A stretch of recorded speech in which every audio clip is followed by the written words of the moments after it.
그 마음이 와 닿아서 얼마나 감사한지.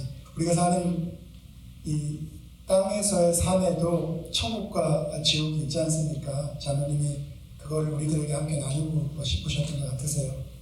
우리 삶 속에 우리 마음이 주님이 주신 충만함으로 채워져 있으면 그 삶 자체가 만족할 수 있는 그런 행복한 삶 아니겠습니까? 자매님이 그 삶을 경험할 수 있는 우리 모두가 되기를 바라는 그 마음이 제게 굉장히 와닿았고, 또 우리 찬양대 찬송하는데 시편 23편 말씀이잖아요. 굉장히 제가 좋아하는 말씀 중에 여호와는 나의 목자시니 I lack nothing, 내가 부족함이 없으리로다. 그 구절, 특히 I lack nothing, 내가 부족함이 없으리로다. 그 말씀이 참 장로님의 간증과 또 성관의 찬양으로 제게 큰 울림이 되었습니다. 우리가 우리 눈에 보여지는 것으로만 우리의 삶을 보게 된다면 비교하게 되고, 또 나보다 많은 것을 갖고 나보다 좋은 지위에 있고 또 나보다 뭔가 많은 재능이 있다고 여겨지게 되면 그런 것들에 대해서 우리가 부러워하게 되고 시기하게 되는데, 왜 그런 눈이 아닌 정말 주님이 주신 충만함으로 우리의 영혼이 채워져 있게 된다면 우리 삶이 I lack nothing, 내가 부족함이 없는 그런 고백이 차고 넘치게 되리라 믿습니다. 그러한 곡들을 모두 누리시는 저 여러분 되기를 간절히 바랍니다. 아멘.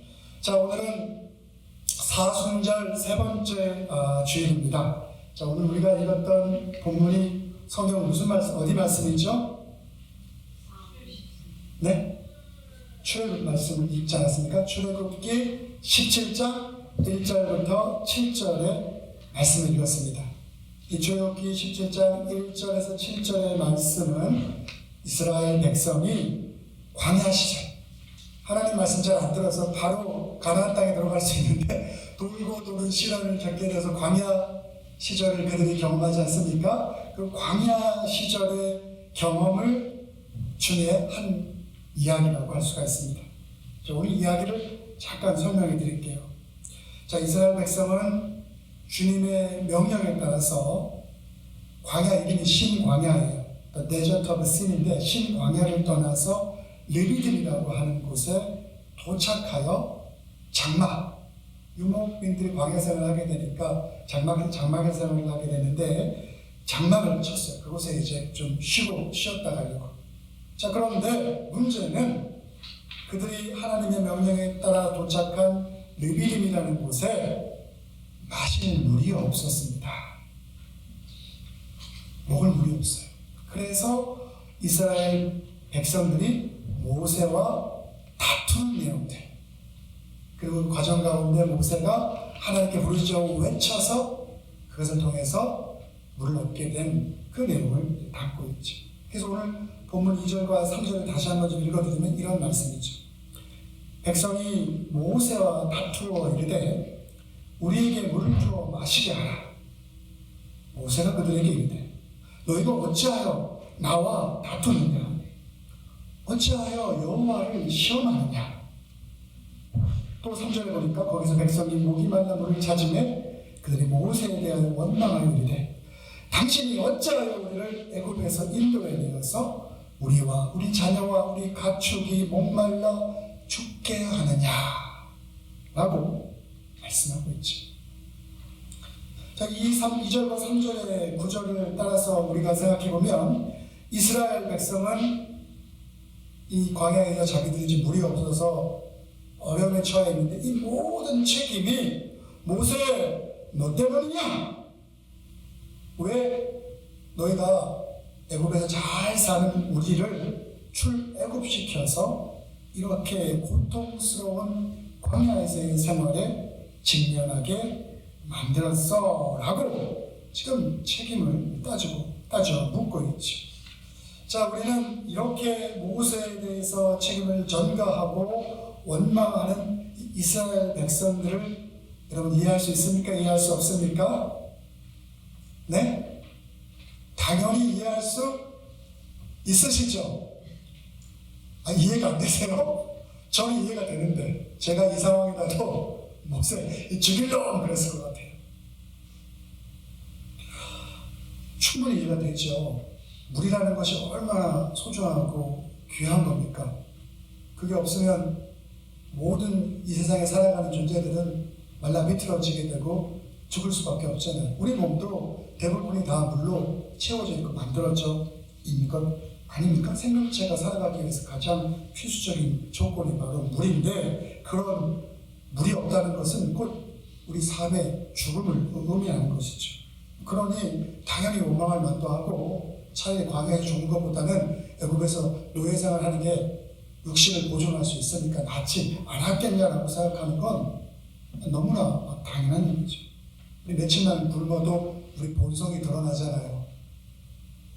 배가 부를 때는 맛있는 거 있으면 사모님 이거 내가 사모님 사랑하니까 같이 나눠 먹읍시다 라고 하는데, 빵 하나밖에 없는데 제가 한 4, 5일 굶었어요. 나눠 먹으라고 그러면 제가 나눠 먹겠습니까? 혼자 먹으려고 하겠어요? 혼자 먹으려고 하겠죠. 본능에 따라 살아가는 사람들은 그런 삶이죠. 물이 없으니까 당연히 하소연하고 원망할 이유가 충분히 있는 것이죠. 자, 그런데 우리는 지금 방금 전에 출애굽기 11장에서 이스라엘 백성이 경험했던 이와 비슷한 사건들을 이스라엘 백성이 광야 생활에서 엄청나게 반복적으로 이것을 경험했던 것을 출애굽기 그 앞에 나온 16장 말씀만 봐도 우리는 확인할 수가 있어요. 그 앞에 나오는 출애굽기 15장에 보니까 이런 말씀이 또 나와요. 마라에 쓴 물을 하나님께서 먹을 수 있는 물로 바꿔준 사건이 출애굽기 15장 22절에서 27절에 나오죠. 홍해를 건너서 광야로 들어갔는데 물이 없는 거예요. 물을 발견했는데 먹을 수 없을 정도로 쓴 물이에요. 그걸 갖다가 먹을 수 있는 물로 바꿔준 사건이 이 마라에 쓴 물이 먹을 수 있는 단물로 바뀌어진 그 기적의 사건이죠. 그리고 나서 그 사건을 경험하고 나서 이스라엘 백성들이 어디로 가게 됐냐면, 오늘 이 신광야라는 곳, 그곳 생활이 나오지 않습니까? 그 광야로 들어가게 돼요. 근데 광야에 들어가게 되니 또 뭐가 부족하냐면 먹을 게 없어요. 먹을 게. 그러니 또 불평하지. 그랬더니 하나님께서 어떻게 하십니까? 만나와 메추라기를 내려주시잖아요. 그게 이 오늘 본문 17장 바로 전에 나오는 16장에 나오는 이야기들이에요. 만나와 메추라기로 굶주려 가는 이스라엘 백성들을 먹이시죠. 자, 그렇게 하나님의 놀라운 역사를 미리 그렇게 경험했음에도 불구하고 오늘 또 이러한 똑같은 형태를 반복하고 있는 이스라엘 백성을 오늘 성경 본문은 우리들에게 보여주고 있습니다. 자, 그러면 우리는 이렇게 생각할 거예요. 봐봐, 이스라엘 백성 믿음이 없네, 믿음이 부족하네 라고 생각하죠. 근데 어찌 보면 이렇게 본능적인 것으로 행동하는 것은 지극히 자연스러운 행동일 수가 있죠. 우리는 어떻습니까? 이 과거의 이야기니까, 3,500년 전의 이야기니까 오늘 우리를 한번 보시죠. 여러분, 겨울철에 빌 중에 가스 난방비 굉장히 많이 나오지 않습니까? 우리 연구선 목사님 또 낮게 해놓고 지내시죠? 조금 나오시죠? 겨울철 되면 난방비가 굉장히 많이 나오죠. 근데 최근에 가스 요금이 굉장히 많이 올라갔잖아요. 그래서 20년 전, 30년 전에 미국 생활 하신 분들은 그때는 차 주유하려고 그러면 단 한 10몇 불 이거면 다 채웠는데 지금 택도 없잖아요. 그죠? 그러면 가스비 오르가면 난방비 급증하게 되면 그거 가지고 우리 불평불만하잖아요. 그리고 경제가 좋지 않아서 만약에 우리가 일자리를 구하는데 일자리가 없어서 당장에 지금 우리가 살고 있는 집에 쫓겨나든가 먹을 게 없어서 고통을 당하게 된다면 아마 우리의 원망과 사회에 대한 분노는 굉장히 그 게이지가 높을 거예요. 안 그렇습니까? 우리는 지금 현재 그런 상황이 놓여지지 않고 잘 지내고 있으니까 그거에 대해서 그냥 게스할 뿐이지, 이런 상황에 직면한 이들은 아마 굉장한 분노를 가지고 있을 거예요. 이렇게 생각해보면 3,500년 전에 물이 없다고, 먹을 게 없다고 분노했던 이스라엘 백성이 비단 그들이 믿음이 없다라고 말하기에는 우리의 모습도 크게 다르지 않다라고 생각이 됩니다. 자, 어쨌든 지금 모세가 이스라엘 백성의 원망 때문에 엄청난 위기 상황 가운데 놓여 있어요. 그쵸? 그럼 모세가 어떻게 했습니까? 오늘 성경 본문에 보니까 하나님, 여호와 하나님 향해서 외쳤어요. cry out, 부르짖었다라고 성경 영어로는 되어 있는데 외쳤지. 그러자 여호와께서 어떻게 응답을 하셨냐면 우리 10장 5절과 6절에 이렇게 말씀하시죠. 너가 나일강을 치던 지팡이를 들고 호렙산의 반석을 쳐 그곳에서 물이 나오리니 백성이 마시리라. 할렐루야. 왜 할렐루야죠? 물이 나온다잖아요. 문제가, 그런체 문제가 지금 해결되게 하나님이 답을 해주지 않았습니까? 이건 은혜의 사건인가요? 그죠? 그렇게 기록이 돼야 됩니다. 은혜의 사건으로서 기록이 돼야 되는데, 오늘 성경을 좀 읽어보신 분들, 좀 자세히 읽어보신 분들은 성경을 기록한 이 기자가 이것을 은혜의 사건으로 기록하지 않고 가장 불신앙적인 사건이 일어난 것으로 이 사건을 기록을 하고 있단 말이에요. 이 무리바의 물 사건을 전혀 다르게 기록을 하고 있어요. 그래서 오늘 본문 출애굽기 17장 7절에 보게 되면 그가 그곳 이름을 마사 또는 무리바라 불렀으니 이는 이스라엘 자손이 다투었으니 또는 그들이 여호와를 시험하여 이르기를 여호와께서 우리 중에 계신가 안 계신가 하였음이더라 라고 말씀합니다. 더 나아가 모세는요, 죽기 전에 이스라엘 백성들에게 하나님의 말씀을 다시금 강론한 것이 신명기의 말씀인데, 신명기 6장 16절에 이스라엘 백성들에게 무엇이라고 얘기하냐면 너희가 마사, 이 마사가 오늘 무리바예요. 이 마사에서 시험한 것 같이 너희의 하나님 여호와를 시험하지 말라라고 당부하고 있어요. 불평에서 물이 나와서 살게 됐는데 하나님의 놀라운 이적을 체험해서 기적의 사건이어서 할렐루야 감사해야 되는데 성경의 기자는 그 사건을 하나님을 시험한 불신앙적인 사건으로 기록을 하고 있어요.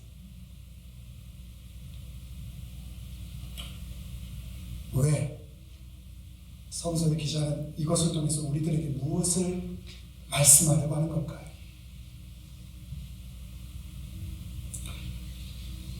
자, 우리는 이 무리바 물 사건을 보면서 이스라엘 백성들이 뭘 그렇게 잘못했어? 라고 생각할 수 있을 것입니다. 왜냐하면 모세가 십경을 받기 위해서 시내산에 올랐을 때 이스라엘 백성들이 모세를 기다리다가 기다리지 못했잖아요. 그래가지고 어떻게 합니까? 금신상을 만들잖아요. 우상. 근데 오늘 보니까 그렇게 행동하지도 않았어요. 노골적으로 우상을 만들지도 않았어요. 그리고 10주명에서 말하는 것처럼 남의 것을 훔치거나 살인을 저지르지도 않았어요. 그리고 오늘 본문 자체만 보면 그래서 우리 주님 안 믿을 거야 라고 그런 불신앙적인 것을 고백하는 내용들도 나오잖아요. 단지 광야에서 제일 필요한, 생존을 위해서 제일 필요한 물이 없어서 그 물을 달라고 불평한 것 뿐이지 않습니까? 그리고 그들의 요구가 합당한 것이 아니고 그들의 요구가 정말 긴박한 것이 아니었다면 들어주지 말았어요, 지금 하나님께서. 근데 물을 주셨잖아요. 반석에서 물을 허락해 주셨단 말이에요. 그럼에도 불구하고 이 무리바 사건을 다루는 성서 기자의 판단은 이 사건이 주님을 시험하는 것이었다라고 말하고 있죠. 단지 오늘 본문에 따르면 이스라엘 백성은 주님이 자신들과 함께하는지 아닌지 확인하고자 한 것뿐인데, 그래서 그것을 위해서 놀라운 표적을 구하는 것 뿐임에도 불구하고 이 행동이 왜 주님을 시험하는 것이었을까? 이 본문으로는 우리가 이해하기가 힘들죠. 그런데 한번 신약으로 넘어가서 다른 부분을 한번 살펴볼까요? 여러분 신약성경 마태복음 16장 1절에서 4절에 보게 되면 예수님에게 표적, 사인을 구하는 바리새인과 사두개인들이 나옵니다. 집에 가셔서 마태복음 16장을 한번 꼭 읽어보시기 바랍니다. 바리새인과 사두개인들이 예수님을 시험했습니다. 시험의 내용은 간단합니다. 표적을 보이라는 거예요. 사인. 예수님이 하나님의 아들인지 미라클, 기적, 사인을 좀 보여달라고 그것을 사두개인과 바리새인들이 요구를 하죠. 근데요, 바리새인과 사두개인들은 예수님이 공생의 기간에 했던 많은 것들을 알고 있었어요. 예를 들어서 어떤 것이죠? 병자를 고치셨잖아요. 귀신 들린 사람들을 그 귀신을 내쫓고 고쳐주셨어요. 오병이어의 놀라운 기적도 보여주셨어요. 예수님이 메시아됨을 드러내기에 충분한 사인들이 예수님의 공생의 기간에 많이 행해졌고, 그것이 사두개인들과 바리새인들도 그것에 대해서 듣고 알고 있었죠. 그런데도 예수님에게 놀라운 기적을 요구하고 있는 거예요. 사인을 요구하고 있는 거예요. 이것에 대한, 이런 기적을 요구한, 이런 사인을 요구한 바리새인과 사두개인들에 대해서 마태복음 16장 4절에서 예수님께서 이렇게 말씀하시죠. 악하고 음란한 세대가 표적을 구하나 요나의 표적밖에는 보여줄 표적이 없다 라고 말씀하죠. 여러분, 구약에 나오는 선자 요나 어떤 사람이죠? 하나님의 뜻을 어겨서 도망가다가 결국 물고기 뱃속에 들어가서 3일 주야를 그곳에서 있다가 구원받은 이야기, 그게 요나의 이야기 아닙니까? 예수님께서 왜 요나의 표적밖에 없다라고 말씀을 하셨던 거예요. 이 요나의 표적이라는 것이 예수님의 죽음과 부활을 상징하는 것입니다. 다시 말해서 예수 그리스도의 십자가의 죽음과 부활은 예수 그리스도의 메시아됨을 드러내기에 충분한 것이다 라고 예수님이 말씀하고 있는 거예요. 너희들이 다른 것을 구하지만 주님의 십자가, 그 사랑도, 그리고 부활의 능력, 주님의 뜻, 하나님의 뜻을 따라서 부활하신 그 영광의 그 능력, 그것이 바로 우리 삶에 충분한 것이다. 그것으로 예수 그리스도의 메시아됨을 우리가 만나기에는 충분한 것이다 라고 말씀을 하고 있는 거죠. 근데 문제는 이 십자가와 부활은 사람들이 요구하는, 그러한 사람들이 원하는 표적이 아니죠. 사두개인과 바리새인들도 예수님의 그 대답이 마음에 안 들었어요. 뭔가 보여줬어야 되는데 자기들에게 성에 차지 않는, 그 자기들이 이해할 수 없는 이야기를 하니까. 세상 사람들도 비슷해요. 세상 사람들도 십자가와 부활에 대해서 별반 관심이 없죠. 사도 바울이 이것을 너무나 잘 알고 있어서 고린도전서 1장에서 십자가에 대해서, 부활에 대해서 세상 사람들이 가지고 있는 일반적인 인식이 무엇인지에 대해서 분명하게 말씀하고 있죠. 십자가가 꺼리껴지는 것이고 미련한 것이다. 세상 사람들에게 별반 관심 없는 그런 것이 십자가와 부활이다 라고 사도 바울이 고린도전서 1장에서 말씀하고 있습니다. 부활도 어떻습니까? 예수님이 돌아가셔서 다시 살아나신 종말론적인 사건인데 그것이 우리의 삶 속에서 직접적으로 경험되지 않았기 때문에 우리가 그것을 우리의 삶 속에서 정말 실제적으로 받아들이기에는 너무나도 멀게 느껴지는 그러한 것들이죠. 대신에 세상 사람들에게 관심 있는 것은 보여지는 것이죠. 어떻게 하면 세상에 만들어진 율법, 규범을 잘 지키고, 그래서 도덕적으로 살고, 그리고 가끔 필요하다면 우리의 육적인 필요가, 우리가 원하는 기대치들이 우리의 현실의 삶 속에서 채워지게 되는 것. 우리는 그것에 훨씬 더 관심이 있고 실제적으로 반응하며 살죠. 부활과 십자가, 교리적인 것, 나와는 거리가 먼 얘기로 우리는 생각하며 살아갈 때가 많이 있죠. 그걸 지금 지적하고 있는 거예요. 저 여러분은 어떻습니까?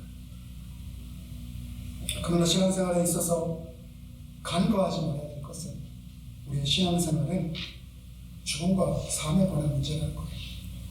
단순히 주일날 와서 1시간 앉아서 예배드리고 종교적으로 뭔가 체험을 받기 위해서 우리가 신앙생활하는 것이 아니라 이것은 우리의 삶과 죽음에 그것이 달려있는 문제가 바로 우리가 예수를 믿고 안 믿고 하는 그 문제이고 거기 십자가 사랑을 알고 부활의 능력을 인정하는가 하는 문제라는 사실이에요. 여러분 어떻습니까? 부활과 십자가 사랑에 관심이 있고 그것에 감동이 있습니까? 여러분 마음으로 답하시기 바랍니다. 저한테 답 안 하셔도 됩니다. 오늘 본문은 다시 돌아가서 여호와를 시험한 이스라엘 백성의 이야기를 다시금 살펴보겠습니다. 광야 생활 기간 동안에 이스라엘 백성은 여호와가 자신들과 함께 하는지 그렇지 않는지 살펴보고 싶었어요. 광야니까 너무나 척박한 환경이니까 우리가 일상을 살면서 우리의 그 미래가 어떤 모습을 가지고 있는지 우리가 그것이 걱정이 되어서 우리가 노심초사하는 것처럼 이 광야에 있었던 이스라엘 백성들도 그러한 마음으로 살아가고 그러기에 표적을 구하는 것이죠. 과연 그것이 잘못된 것일까? 사실 성경 전체를 놓고 보면 아까도 말씀드렸지만 표적에 대한 이야기들이 얼마나 많이 나옵니까? 예수님이 공생의 기간에 행했던 많은 메시아적 표적을 가리키는 많은 이야기들이 성경에 또 나오는 것을 우리는 부정할 수 없는 것이죠. 그럼에도 불구하고 우리는 주님에게 표적을 요구하지 말아야 됩니다.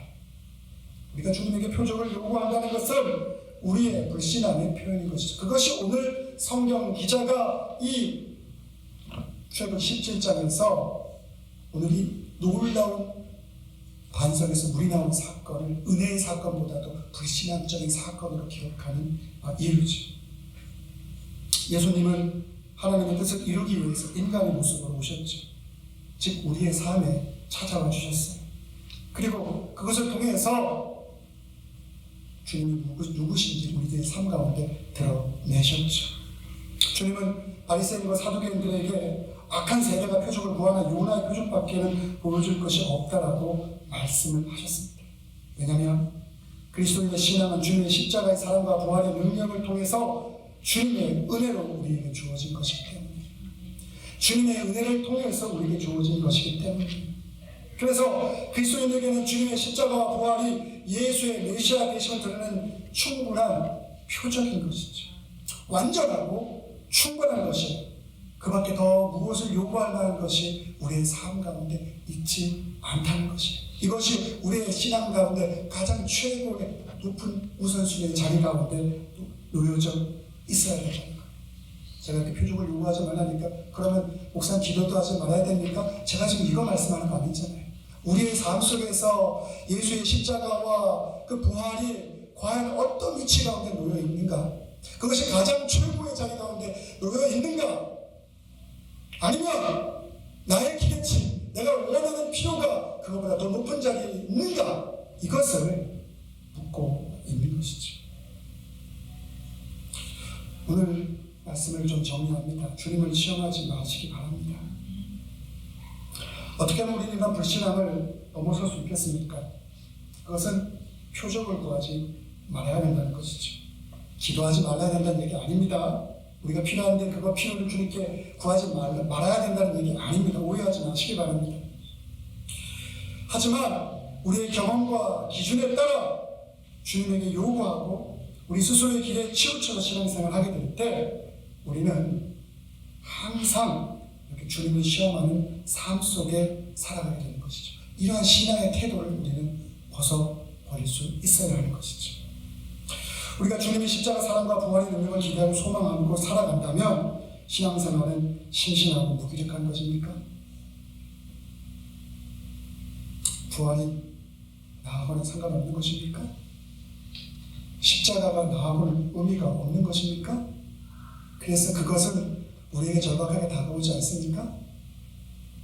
여러분 최근에 넷플릭스에 보니까 한국의 2단 JMS 정명석 얘기 혹시 들어보셨어요? 정명석 그 넷플릭스의 그 나는 신이다 라고 하는 그 정명석 이야기를 다루는 게 쭉 지금 프로그램이 나와 있는데 가관도 아니에요. 근데 거기서 제일에서 활동하는 탈퇴한 사람들 보니까 육군 장교도 있고요, 검사도 있고요, 저기 유명한 방송사 아나운서도 있어요. 잘나고 명문대 출신도 수록해요. 그렇게 잘나고 똑똑한 사람들이 왜 이런 사설에 빠졌을까요? 근데 간증하는 내용들을 보니 그렇더라고요. 탈퇴한 사람들 얘기가 정명석이가 신기가 있어서 그런지 대통령 선거하는데 1, 2, 3, 4등 한 사람 다 맞춘다는 거예요.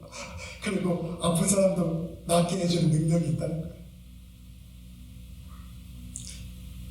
여러분, 제가 능력이 있어서 제가 이 자리에서 정말 아픈 분을 치유하면 저는 아마 신이 될 거예요. 이곳에서 그걸 본 사람들은 저를 영역 있는 목사님이라고 그럴 거 아닙니까? 아니에요? 그럼 저 함부로 못 대할 거예요. 저 함부로 대했다는 얘기 아니에요. 저 무서워할 거예요. 저한테 함부로 못하고 제 말 한마디가 곧 법이 될 거예요. 여러분, 그런 신앙생활이 좋은 겁니까? 아니잖아요. 우리는 항상 뭔가 삶 속에서 보여지고 뭔가 내가 느껴져야 되는 것들, 그런 것들만 잡으려고 하잖아요. 십자가와 부활, 은혜로서 우리에게 주어진 것인데 왜 우리는 이것 때문에 감동과 이것 때문에 기쁨과 이것 때문에 설렘과 이것 때문에 즐거움이 없는 걸까요? 이 답은 우리 스스로가 해야 하는 것이죠. 신앙생활은 우리의 경험과 기준이 아니라 주님의 기준에 부합할 수 있어야 합니다. 그래서 예수님이 내 뜻이 아니라 아버지의 뜻대로 되기를 바란다라고 기도하셨습니다. 주님을 그분의 행위, 섭리, 그리고 그분이 세상을 통치하시고 다스리시는 그 수준을 우리의 수준으로 끌어내리지 마시기 바랍니다. 그것이 바로 주님을 시험하는 행위입니다. 그리고 그 결과는 주님의 거룩함을 해하는 것이고 우리 욕망에 사로잡혀 사는 것이 될 것입니다. 그리스도인에게는 주님 십자가의 사랑과 부활의 능력만으로 충분하고 우리는 그것으로 인하여 충만합니다. 주님의 놀라운 십자가 사랑과 부활이 능력이 우리 모두에게 날마다의 삶 가운데 자꾸 넘치게 되기를 간절히 바랍니다. 기도하겠습니다.